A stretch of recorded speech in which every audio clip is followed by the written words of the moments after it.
There's a quote from one of my English teachers at Lower Merion named Mr. Fisk. He had a great quote that said, "Rest at the end, not in the middle."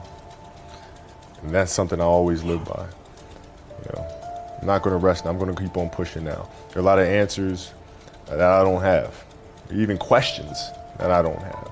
But I'm just going to keep going. I'm just going to keep going, and I'll figure these things out as we go, right? And you just continue to build that way. So I try to live by that all the time. I had a purpose. I wanted to be one of the best basketball players to ever play. And anything else that was outside of that lane, I didn't have time for. At what age did that goal become crystal clear? I made that deal with myself at 13 years old. At 13 years old? 13 years old. That's the you deal were I made. Crystal clear about it? Crystal clear. And where did inspiration come from? The love of the game. The love of the game, the challenge. Like I would watch Magic play, I'd watch Michael play, and I would see them do these unbelievable things, and I'd say, can I get to that level? I don't know, but let's find out. Let's find out. I had a summer where I played basketball when I was like 10 or 11 years old, and here I come playing, and I don't score 1 point the entire summer. I remember crying about it and being upset about it, and my father just gave me a hug and said, "Listen, whether you score 0 or score 60, I'm going to love you no matter what." Wow. Now that is the most important thing that you can say to a child. Because from there I was like, okay, that gives me all the confidence in the world to fail. But to hell with that, I'm scoring 60. From there I just went to work. I stayed with it, and I kept practicing. I think that's when the idea of understanding a long-term view became important. Because I wasn't going to catch these kids in a week. I wasn't going to catch them in a year, right? So that's when I sat down and said, okay, this is going to take some thought. All right, what do I want to work on first? All right, shooting. All right, let's knock this out. Let's focus on this. Half a year, 6 months, do nothing but shoot. When I came back the next summer, I was a little bit better. I scored. Yeah, it wasn't much, right, but I scored. 12, 13. And then 14 came around, back half of 13, 14 years old, and then I was just killing everyone. What I had to do was work on the basics and the fundamentals. Well, they relied on their athleticism and their natural ability. And because I stick to the fundamentals, it just caught up to them.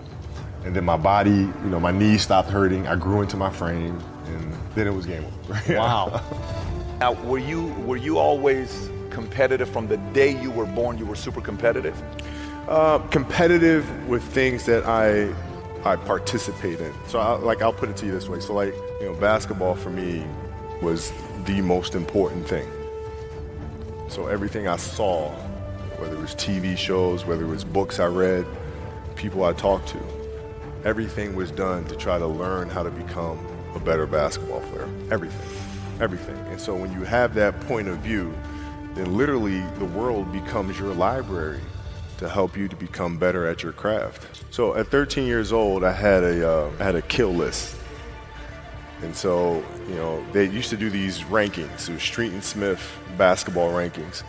And I was nowhere to be found because I was like 6'4", scrawny, like 160 pounds soaking wet. So I was like 57 on the list. And so I will look at 56, 55, all the way up to number 1, who these players are. I got to hunt them down, right? And so that became my mission in high school, is to check off every other person, all those 56 other names, hunt them down and knock them down. So I would size you up and see what your strengths and weaknesses are. How do you approach the game? Are you silly about it? Are you goofy about it? Are you good at it just because you're bigger and stronger than everybody else? Right? Or is there actually thought and skill that you put into it? Right? And when I'd play to my weaknesses. I always work on the things during those games that I was weak at. Left hand, pull-up jump shot, post game. Right? So I have a strategy. Yeah. What was really your work ethic like, and for how long did you stay disciplined? Every day. Since 20 years. It was an everyday process, and trying to figure out strengths and weaknesses. For example, jumping ability. Now, my vertical was a 40, it wasn't a 46 or a 45. My hands are big, but they're not massive. Right? So you got to figure out ways to strengthen them so your hands are strong enough to be able to palm a ball and do the things that you need to do. Quickness, I was quick, but not insanely quick. I was fast, but not ridiculously fast. Right? So I had to rely on skill a lot more. I had to rely on angles a lot more. I had to study the game a lot more. But I enjoyed it though. So like from the time I can remember when I started watching the game, I studied the game, and it just never changed. What does losing feel like to you? It's exciting because it means you have different ways to get better. There's certain things that you can figure out that you can take advantage of, right? Certain weaknesses that were exposed that you need to shore up. But the hardest thing is to face that stuff. You got to look at the reality of the situation. You know, like for me, it's not, you kind of got to get over yourself, right? And then after that, it's okay, well, why did those air balls happen? Got it. I didn't have the legs. So I look at it with rationale and say, okay, well, the reason why I shot air balls is because my legs aren't there. I go, well, next year they'll be there, right? I got to get stronger. You have to do the hard stuff and watch that game and study that game to not make those mistakes over and over again. You got to deal with it. Face it. Got to deal with it. Face it, learn from it. And it sucks to lose. Right. You don't want to have that feeling again, do you? Right? So you got to really study it, face it. And not to say you'll win the next time you face it, but at least you'll give yourself a better chance. Yeah. It's an obsessiveness that comes along with it. You want things to be as perfect as they can be, understanding that nothing is ever perfect. But the challenge is try to get them as perfect as they can be. And what can you do? It's in your control. So control what you can. I don't know if that's what you call the Mamba mindset, but how did you develop that? And when did it start? It started in middle school and high school. Because a lot of the kids that I was playing against were inner city kids. And so they're looking at me as if, okay, this kid's soft. They felt like they could try to be physical or try to intimidate me and do all this other stuff, which they couldn't. Right? You're trying to attack me, how am I going to attack you? How can I mentally figure out ways to break you down? How can I show you that, no, I have the edge? And what would you do to mentally break people down then? One of the things I would do is while everybody would be at the cafeteria work, eating and doing all sort of stuff, I'd just go back to the gym. And so that was my way of showing them, you're not going to outwork me. Wow. I see a lot of players take vacations with other players that are close friends. And we'll just take vacations just to take vacations, or just hang out just to hang out. Like I never did that. But it was a Why not choice. though? Why didn't you do that? Well, because when I retire, I didn't want to have to say, I wish I would have done more. I don't want that. I played games with the flu. I played games with 102-degree fever, man. And we had a game against Toronto.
In 2000, and Vince was tearing the league up.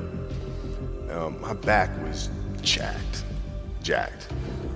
So I would be in the layup line like, okay, there's a lot of days where you can rest and recover. Today ain't one of them. Your back can bother you any other day.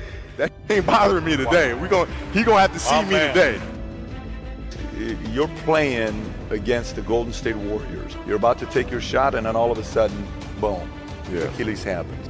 Friend of mine, Nima, he says, I have no clue how the hell this guy did it. He went and hit the free throws, and then you walked off the stage. How the hell do you tolerate that kind of pain? I use this. I tell this example, and I think this is the best way to explain it. You have a hamstring injury, you pull your hamstring really, really badly. You're at home, all of a sudden a fire breaks out in the home. I'm willing to bet that you're going to forget about your hamstring. You're going to sprint upstairs. You're going to grab your kids, make sure your wife's good. You're getting out of that house.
Right?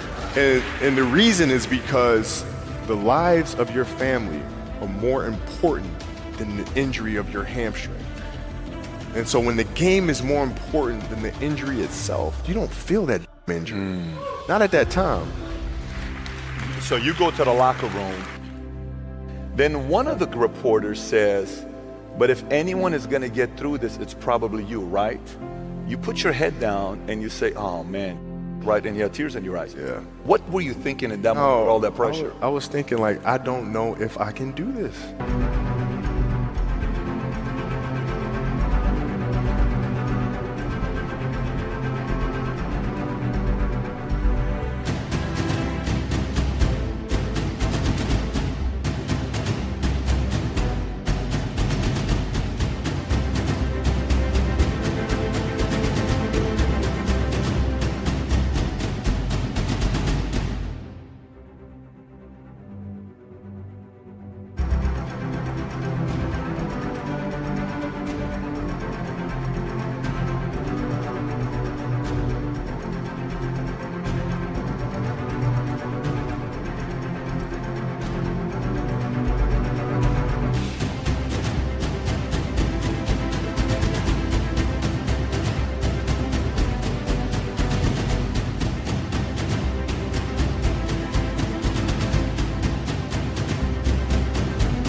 I don't know. There's so many factors. There's the surgery that has to take place. The surgery has to go well. And then thinking about what that process of recovery is going to look like. It's a long one. Do I want to do that? I don't know if I want to do it. I don't know. You don't know if you want to do it, or you don't know if you are going to be able to come back from it. Both. Oh, like, both I don't know if I can do it. I don't know if I want to do it. Got it. When I went in the trainer's room, my kids are in there. And, they're looking at you and stuff, and I'm looking at them, and I'm like, it's all right, Dad's gonna be all right. As a parent, you gotta set the example. You gotta set the example. This is another obstacle. This obstacle cannot define me. It's not gonna cripple me. It's not gonna be responsible for me stepping away for the game that I love. I'm gonna step away on my own terms. And that's when the decision was made that, you know what, I'm doing it. Yeah, you gotta lead by example. Parents, you gotta lead by example. If you want your kids to do whatever it is they want to accomplish in life, you have to show them. If you do the work, you work hard enough, dreams come true. You know that, we all know that. But hopefully what you get from tonight is the understanding that those times when you get up early and you work hard, those times when you stay up late and you work hard, those times when you don't feel like working, you're too tired, you don't want to push yourself, but you do it anyway. That is actually the dream. That's the dream. It's not the destination, it's the journey. And if you guys can understand that, then what you'll see happen is that you won't accomplish your dreams. Your dreams won't come true. Something greater will. I think the definition of greatness is to inspire the people next to you. I think that's what greatness is or should be. It's not something that lives and dies with one person. It's how can you inspire a person to then in turn inspire another person that then inspires another person. And that's how you create something that I think lasts forever. Yeah. And I think that's our challenge as people, is to figure out how our story can impact others and motivate them in a way to create their own greatness. What can I say? Mamba out.